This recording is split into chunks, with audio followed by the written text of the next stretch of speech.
पवित्र शास्त्र बायबल वाचन कार्यक्रम मार्कुस शुभवर्तमान अध्याय 3 मराठी। मार्कुस शुभवर्तमान अध्याय 3। मार्कुस शुभवर्तमान अध्याय 3। लुल्या हाताच्या मनुष्यास बरे करणे। पुन्हा तो सभास्थानात गेला। तेथे लुल्या हाताचा एक मनुष्य होता आणि त्याजवर दोष ठेवावा म्हणून शब्बात दिवशी तो त्याला बरे करील की काय हे पाहावयास ते टपून राहिले। त्याने लुल्या हाताच्या मनुष्यास सांगितले की मध्ये उभा राहा। मग त्याने त्यास म्हटले, शब्बात दिवशी बरे करणे किंवा वाईट करणे, जीव वाचविणे किंवा मारणे, यातून कोणते उचित आहे? पण ते उगेच राहिले। मग त्याने त्यांच्या मनाच्या कठीणपणामुळे खिन्न होऊन त्या सर्वाकडे रागाने पाहिले व त्या मनुष्याला सांगितले, आपला हात लांब कर। त्याने हात लांब केला आणि तो बरा झाला। मग पुरुषांनी बाहेर जाऊन त्याचा घात कसा करावा याविषयी हेरोदियाबरोबर त्याविरुद्ध ताबडतोब मसलत केली। इतर रोग्यास बरे करणे, इतर रोग्यास बरे करणे। येशू आपल्या शिष्यासह निघून समुद्राकडे गेला। तेव्हा गलिलातून मोठा मेळा त्याच्या मागे चालला आणि यहुदिया, यरुशलेम, इदोन आणि यार्देनेच्या पलीकडचा प्रांत आणि सोर व सिदोन यांच्या आसमंतातला प्रदेश, यातून मोठा मेळा तो जी कृत्ये करीत होता त्याविषयी ऐकून त्याच्याकडे आले।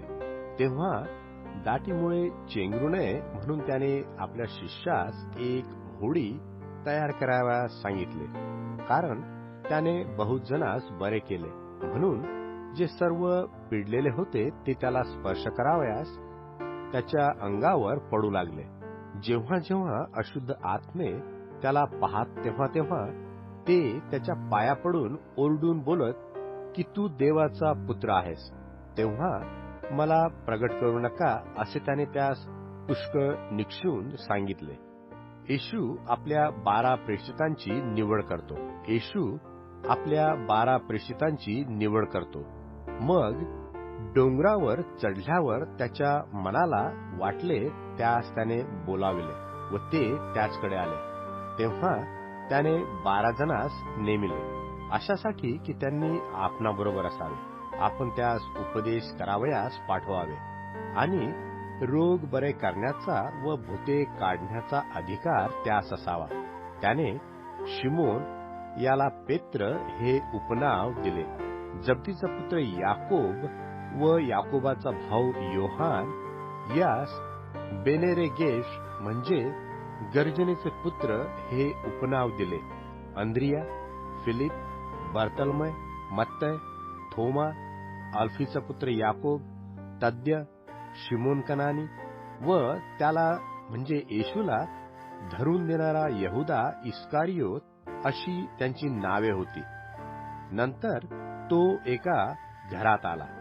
सैतानाच्या सहाय्याने येशू आपली कामे करतो या आरोपास त्याने उत्तर दिले। तेव्हा पुन्हा लोक इतके जमले की त्यास भाकर खावयासही सवड मिळेना।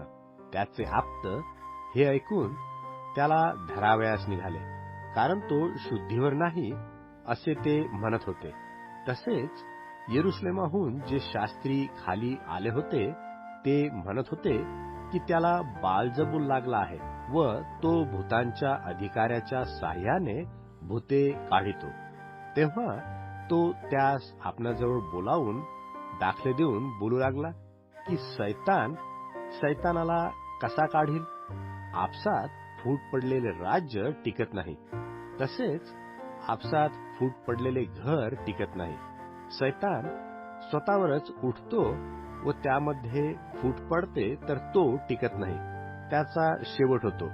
बळवान मनुष्याला बांधल्याशिवाय त्याच्या घरात शिरून त्याचे जिन्नस कोणाच्याने लुटवत नाही, बांधल्यावर तो त्याचे घर लुटील। मी तुम्हास खचित सांगतो की मनुष्याच्या पुत्रांना सर्व पापे व जी जी दुर्भाषणे ते करतील त्या सर्वांची क्षमा होईल. कारण जो कोणी पवित्र आत्म्याविरुद्ध दुर्भाषण करील त्याला क्षमा कधी होत नाही. तर तो सर्व काळ राहणाऱ्या पापाचा दोषी आहे. त्याला अशुद्ध आत्मा लागला आहे असे ते म्हणत होते, म्हणून तो असे बोलला. खरे बंधुत्व, खरे बंधुत्व. तेव्हा त्याची आई व त्याचे भाऊ आले आणि त्यांनी बाहेर उभे राहून निरोप पाठवून त्याला बोलाविले. त्याच्या भोवती पुष्कळ लोक बसले होते. त्यांनी त्याला म्हटले, पहा, आपली आई व आपले भाऊ बाहेर आपला शोध करीत आहेत. त्याने त्यास उत्तर दिले, माझी आई कोण व माझे भाऊ कोण? जे त्याच्या भोवती बसले होते त्याचकडे तो पाहून म्हणाला, माझी आई व माझे भाऊ पहा. जो कोणी देवाच्या इच्छेप्रमाणे वर्ततो तोच माझा भाऊ, बहीण व आई.